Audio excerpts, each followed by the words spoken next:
नमस्ते बच्चों, स्वागत है आपका एक बार फिर से इकाई 7 ढूंढते रह जाओगे के भाग 2 में। बच्चों, पिछले सेशन में हमने कुछ पहेलियों को सुलझाया था।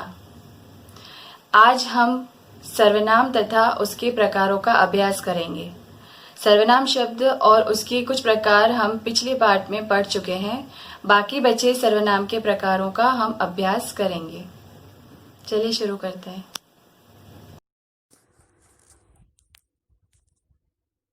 इकाई 7 ढूंढते रह जाओगे।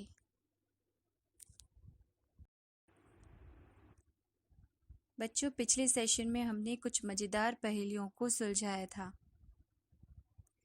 आज हम सर्वनाम शब्द तथा उसके बाकी बचे 2 प्रकारों का अभ्यास करेंगे। सर्वनाम के 4 प्रकारों का विस्तृत रूप से अभ्यास हम पिछले पाठ में कर चुके हैं, लेकिन चलिए आज फिर से उन सबको जल्दी से एक बार दोहरा लेते हैं। बच्चों, सर्वनाम शब्द यानी ऐसे शब्द जो संज्ञा के स्थान पे प्रयुक्त होते हैं, उन्हें हम सर्वनाम कहते हैं। सरल शब्दों में हम कह सकते हैं सर्व यानी सब, सारे, नाम यानी संज्ञा के बदले जो शब्द आते हैं उन्हें हम सर्वनाम कहते हैं। यानी सभी नामों के बदले जिन शब्दों का हम प्रयोग करते हैं उन्हें हम सर्वनाम कहते हैं। जैसे मैं, तुम, वह, आप, कोई, यह, हम, तुम इत्यादि। संज्ञा के बदले इन सारे शब्दों का प्रयोग इसीलिए किया जाता है क्योंकि एक ही नाम का प्रयोग अगर हम बार बार करें तो बहुत अटपटा लगता है, हमें वाक्य अच्छे नहीं लगते और अटपटे से लगते हैं। आइए कुछ उदाहरण के माध्यम से हम समझते हैं। बच्चों, सर्वनाम शब्दों को तो आपने जान लिया, अब हम इसके प्रकार जानते हैं। तो सर्वनाम 6 प्रकार के होते हैं। पुरुषवाचक सर्वनाम, निजवाचक सर्वनाम, निश्चयवाचक सर्वनाम, अनिश्चयवाचक सर्वनाम, प्रश्नवाचक सर्वनाम, संबंधवाचक सर्वनाम। चलिए एक के बाद एक सर्वनाम के प्रकारों की जानकारी लेते हैं, उनका अभ्यास करते हैं। पुरुषवाचक सर्वनाम। जब हम बातचीत करते हैं तो कभी अपने बारे में, कभी सुनने वाले के बारे में, तो कभी तीसरे व्यक्ति के बारे में बात करते हैं। अतः बातचीत करते समय हम 3 प्रकार के शब्दों का प्रयोग करते हैं: उत्तम पुरुष, मध्यम पुरुष एवं अन्य पुरुष शब्द। उत्तम पुरुष में हम मैं, हम, मेरा, हमारा, मुझे, हमें आदि शब्दों का प्रयोग करते हैं। मध्यम पुरुष यानी सुनने वाले के लिए हम तुम, तू, आप, तुम्हारी आदि शब्दों का प्रयोग करते हैं। अन्य पुरुष में हम यानी तीसरे व्यक्ति के बारे में हम वह, वे, उसे, उन्होंने, उन्हें, उसने इत्यादि शब्दों का प्रयोग करते हैं। इस प्रकार ये सारे शब्द पुरुषवाचक सर्वनाम हैं। निजवाचक सर्वनाम। कुछ सर्वनाम शब्दों का प्रयोग स्वयं के लिए किया जाता है, उन्हें हम निजवाचक सर्वनाम कहते हैं। जैसे वे खुद चले गए, वह आप ही चला गया, मैं स्वयं खाना ले लूंगी। इन वाक्यों में खुद, आप ही, स्वयं ये सारे शब्द निजवाचक सर्वनाम कहलाएंगे क्योंकि यह निजत्व का बोध करा रहे हैं, अपनेपन का बोध करा रहे हैं, इसलिए ये शब्द निजवाचक सर्वनाम शब्द कहलाएंगे। निश्चयवाचक सर्वनाम। बच्चों, जिन सर्वनाम शब्दों से निकट या दूर के व्यक्तियों या वस्तुओं का निश्चित रूप से बोध होता है उन्हें हम निश्चयवाचक सर्वनाम शब्द कहते हैं। यानी ऐसे शब्द जो किसी भी व्यक्ति, वस्तु का निश्चित रूप से बोध कराए, उसकी निश्चितता को प्रकट करे। वे सारे शब्द निश्चयवाचक सर्वनाम शब्द कहलाते हैं।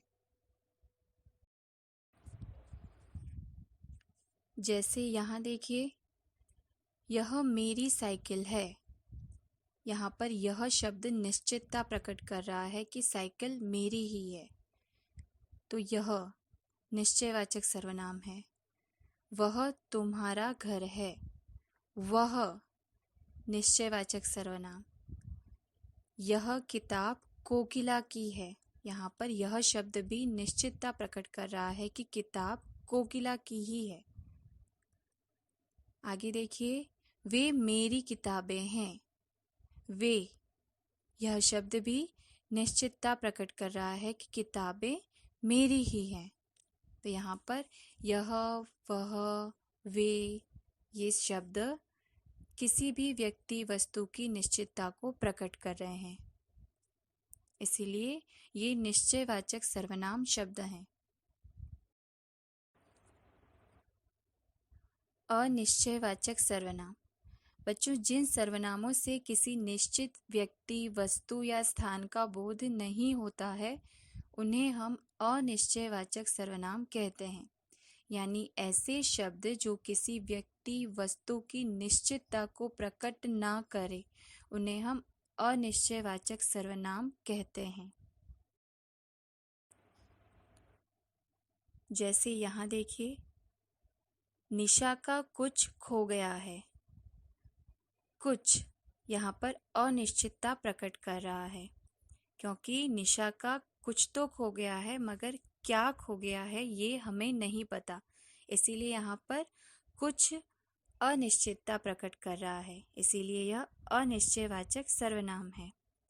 दूसरा देखिए, किसी का रुमाल गिर गया है। रुमाल गिर गया है, लेकिन किसका ये हमें निश्चित तौर पर नहीं पता, तो यह कौन सा शब्द बता रहा है हमें? किसी, इसलिए यह अनिश्चयवाचक सर्वनाम है। आगे देखिए, शायद कमरे के बाहर कोई खड़ा है। कोई अनिश्चितता प्रकट कर रहा है। कमरे के बाहर कोई तो खड़ा है, मगर कौन है वो हमें नहीं पता, इसीलिए कोई शब्द से अनिश्चितता प्रकट हो रही है। माँ ने थैले में कुछ रखा है। कुछ, यह भी अनिश्चितता प्रकट कर रहा है, इसलिए बच्चों कुछ, किसी, कोई, ये शब्द अनिश्चयवाचक सर्वनाम शब्द कहलाते हैं।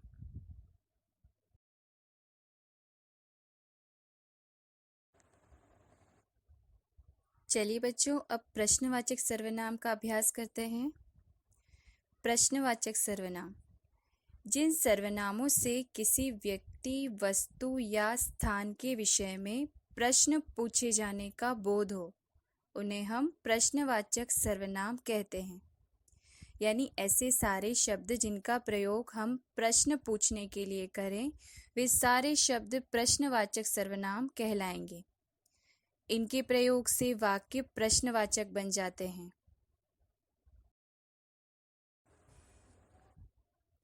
जैसे इन वाक्यों को देखिए बच्चों।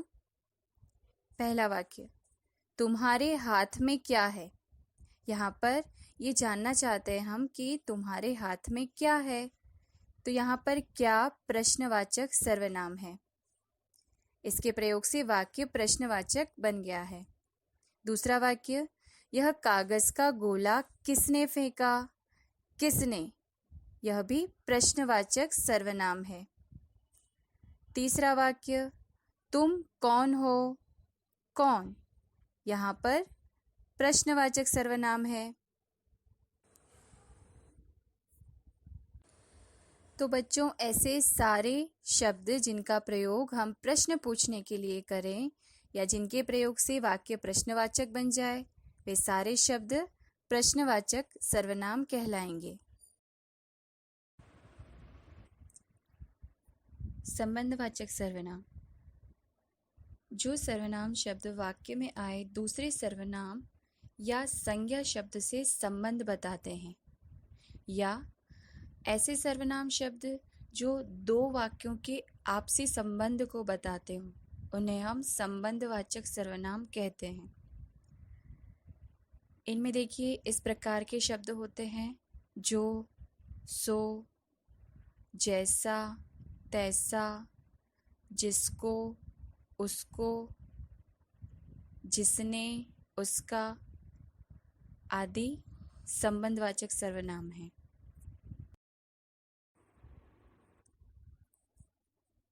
जैसे यहाँ देखिए, जो परिश्रम करेगा वह सफल होगा। यहाँ पर जो और वह संबंधवाचक सर्वनाम हैं, क्योंकि ये दोनों ही शब्द एक दूसरे से संबंधित हैं।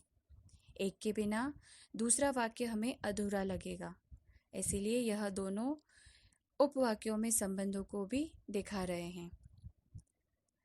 दूसरा वाक्य, जिसे आपने बुलाया था वह बाहर खड़ा है। जिसे और वह संबंधवाचक सर्वनाम है। जो जीता वही सिकंदर, जो और वही संबंधवाचक सर्वनाम है। यहाँ पर अगर एक को हम नहीं लिखेंगे तो हमें कुछ समझ में नहीं आएगा, तो यह भी संबंध को दिखाता है। तो ये दोनों शब्द भी संबंध को दिखा रहे हैं, इसीलिए इन्हें संबंधवाचक सर्वनाम कहते हैं।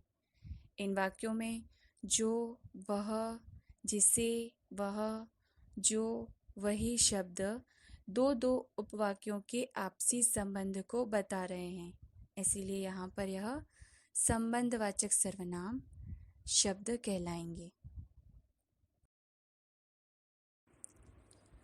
चलिए अब इन वाक्यों में से सर्वनाम छांटकर उसका प्रकार जानते हैं।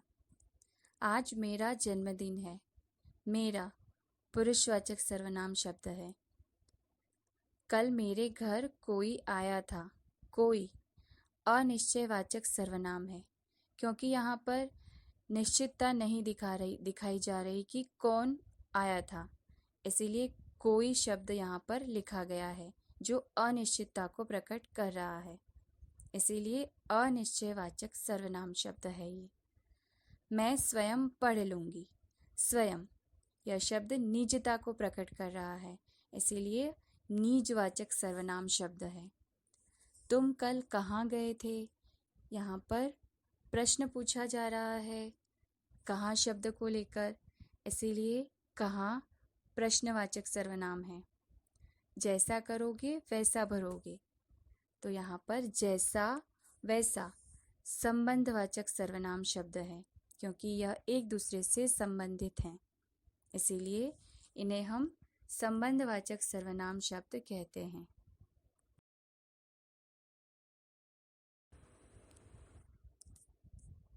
बच्चों, यहाँ सर्वनाम के सारे प्रकारों की चर्चा हम कर चुके हैं। उम्मीद है आपको अच्छे से समझ में आ गए होंगे।